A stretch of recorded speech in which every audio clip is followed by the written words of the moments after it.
Hey guys, what's up? My name is Zach Smith. I'm not sure what Miss Sanders has told you all, but if you don't know me, or if Miss Sanders hasn't told you about me, I graduated in 2017 from Cottage Hill, and now I study performing arts at the Savannah College of Art and Design, SCAD. This year we were rated #1 school for performing arts in the country by Entertainment Weekly. And I've gotten to work with some amazing people since I came here, and I've learned so much.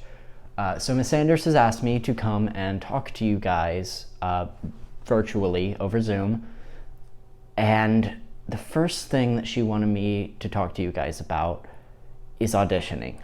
Auditioning is scary for everyone, always, trust me. But if you learn the techniques of auditioning, then you can make sure to, every single time you walk into that room to audition, or set up your camera and do a virtual audition, which is what we'll be doing, you can be assured that you're putting on a great performance. Now, when I met John Krasinski and Emily Blunt, I did an auditioning workshop with them a couple years ago, and John Krasinski was talking about how when he went in to audition for The Office for the role of Jim, he was 100% sure that he was not going to get it. He was so sure that he was not going to get the part that he decided before he went into the room, you know what, I'm going to go in there and I'm just going to perform. See, we as actors, we don't get a ton of opportunities to get up on stage or get in front of people and perform. It's rare that you get those chances. So every time that I audition now, I think of it as just a chance to perform and to show people what I do. So that's my #1 tip for auditioning, is just use it as a chance to perform and have fun. So you get to perform, but that's not the only great thing about auditioning. The other great thing about auditioning that I really love is you get a chance to make a character in the moment. Sometimes I will show up to an audition 20 minutes before and have no idea what the script they're going to give me is. And I have a challenge then to sit outside of the room, look at my script, and to figure out, who is this person? So I'm not sure what script I'm going to give you guys yet. It could be from something popular. And if it's from something popular, what I want you to do, if you've seen the media that the script comes from, if you've seen an actor play this part, I want you to clear your brain. Completely forget about that performance. Because, not that they're not great performances, I don't want to see you emulating them, impersonating them. It's not the same. And also, as much as I love all of you, and I would say this about myself and any other actor, you're not that person. If you see Tom Holland doing a part, you're not Tom Holland. You can't try to be Tom Holland and just expect it to work. So when you create a character for this, when you look at this script and figure out, hey, who is this guy? Who is this girl? Who is whoever the part is? I want you to come up with how you could relate to that person, and what choices that you would make that are similar to choices that that person would make. A choice is super important. If I don't see any choices made, your audition comes off as very boring. So what I need to see is you making decisions and figuring out, I think this would be good now, or I think this would be good now. Because if you don't, then what's the point of auditioning? Do you know what I mean? So, yeah, what I want you to do is, when I give you your script, whoever it may be, whatever part it may be, I want you to sit down and read over it several times and think about it. And think, if I take this part from here, what does this character want? So that's the next thing I want you to do. Is I want you, after you read over it a couple times, identify what the character wants. That is called your objective. All right? So, once you identify what the character wants, I want you to come up with a phrase. Say, if my character is in love with a woman, but she has her eyes on someone else. I want to win her over. That's my objective. I want to win. That verb, win, that's a strong verb. So if I'm thinking I want to win, that should motivate the character to do so much more than to just passively be like, I want her. No. I want to win her. Or say if you are a teenage girl, all right? Your character is a teenage girl, and this character is being bullied and harassed by others. Maybe she wants to escape, or she wants peace. Wanting peace, that's a strong one, because peace is this beautiful tranquility. That's a strong want, to want peace. So think about stuff like that. And then also, I want you to think about the obstacles that are in the way. So objectives and then obstacles.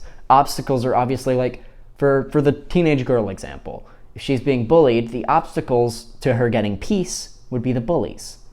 If I want this girl, but she has her eyes on someone else, my obstacle is the someone else. So that's what I want you to do, is I want you to read over your script, come up with an objective, come up with a want. And then I want you to just practice saying it with those things in mind. You can use your body, use hand motions, use body motions, as much as you want to do. Just make a choice, make a strong choice, and let your objectives and your obstacles influence you, okay? And then I want you to be honest. If you were in that situation, how would you feel? This is a Sanford Meisner technique, the magic if. If I was that person, here's what I would do. If I was this person, here is what I would do. Put yourself in that person's shoes and think about what you would do to get to your objective, despite the obstacles. All right, so that's the acting side of things. Next is the technical side of things. Now, you can record these auditions on your phone. I'm recording this on my phone. They have good enough quality nowadays that you can record on a phone and it's perfectly fine. Back 10 years ago, wouldn't be the case. You would have to have a camera to be an actor. But we're very blessed to be in an age where we can do auditions, meetings, virtual classes and stuff on phones, on computers, things that we have around us all the time. We're very lucky to be able to do this. So I want you to record your audition on a smartphone. Second of all, I want you to record it horizontally, not vertically. So no phone like this, okay? It gets the wide image. It gets a good amount of you in it.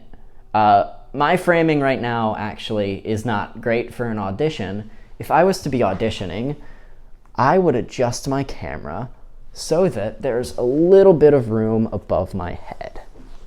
That way, there's some more expression to my face that you can see. If I move a little bit, you can still see my entire upper half. And yes, this is about where I want the frame to be, all right? Mid-chest area, couple inches above the head. Third, I want you to be against a plain background with as little distraction in the background as possible. Right now, the only thing behind me is my water bottle. And I put that there intentionally so that I could point that out. That water bottle is going to be kind of distracting if you're auditioning, and it will take away from your performance. Now, if I move this, there is nothing distracting at all behind me. And it allows for my performance to be the thing that shines through. So, think about that when you're auditioning.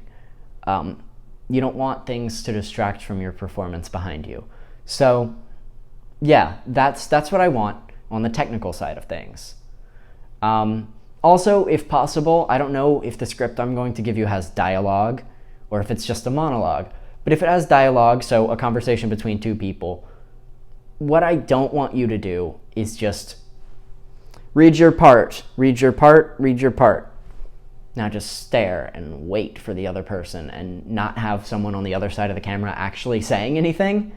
If you're going to do that, I would prefer for there to be a reader behind the camera. Get your mom, your dad, somebody, your sister, your brother, whoever, to stand behind the camera and read the other person's lines, just because it, once again, doesn't distract from your performance, and it calls attention to you listening to the other person and responding to what they're saying. It makes your performance deeper, and it allows you to have an eye line. It gives you somewhere to look, to cheat, as it's called in acting, funny enough.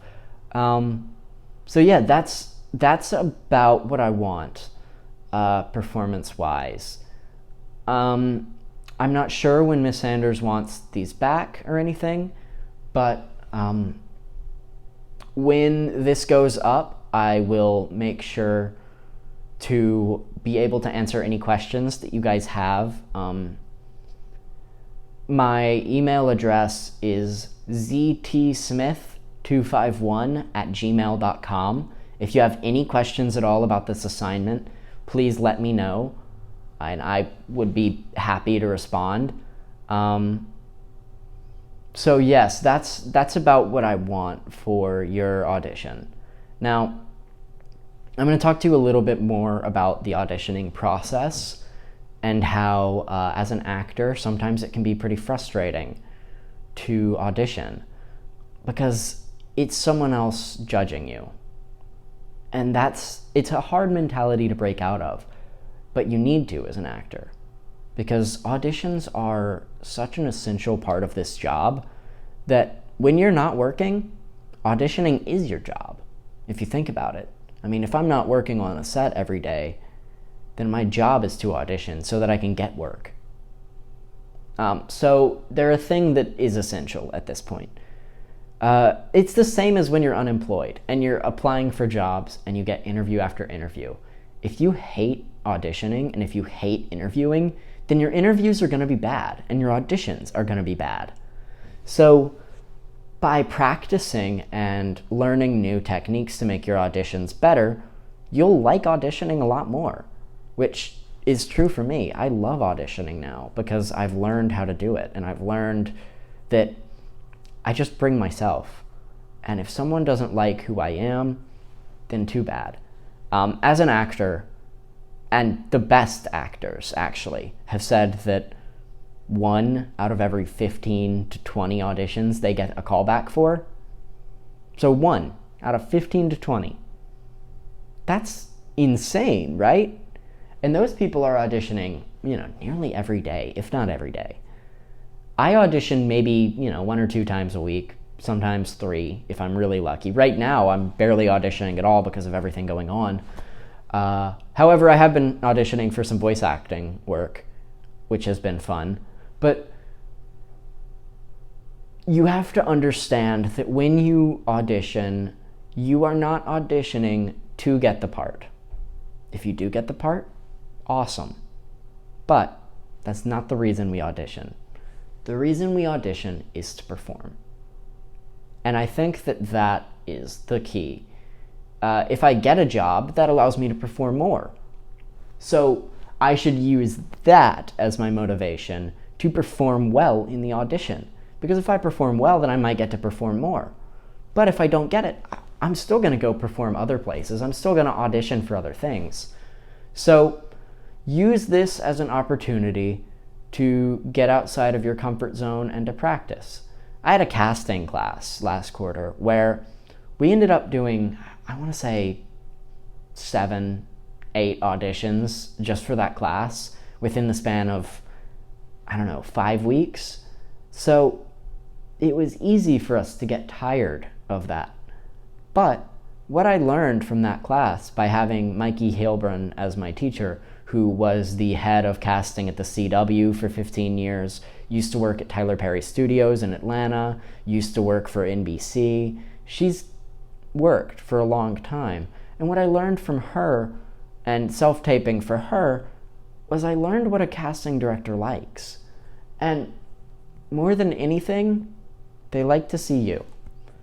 So once again, I want you to bring yourself. I want you to bring a character. Meet in the middle. Make some bold choices. Show me what your character wants. Show me why your character can't have what they want unless they are good at this, unless they convince this person, unless they find a way to get around this. Show me those things. And then on a technical side, iPhone, make sure that I can hear your voice. Make sure your audio quality is okay enough that I can hear your voice. Have your phone flipped sideways, like this, about here for your frame. And if you have dialogue, have a reader. So if there's any questions about auditioning or about acting or about this assignment specifically, but like also other things if you want to ask, I always love answering questions. My email address, once again, is ztsmith251@gmail.com. That's ztsmith251@gmail.com. So please feel free to reach out to me. I would love to hear from you guys, and once I get your auditions in, I will be giving you all some critique. So, yeah, have a great day, stay safe, stay inside, and keep working.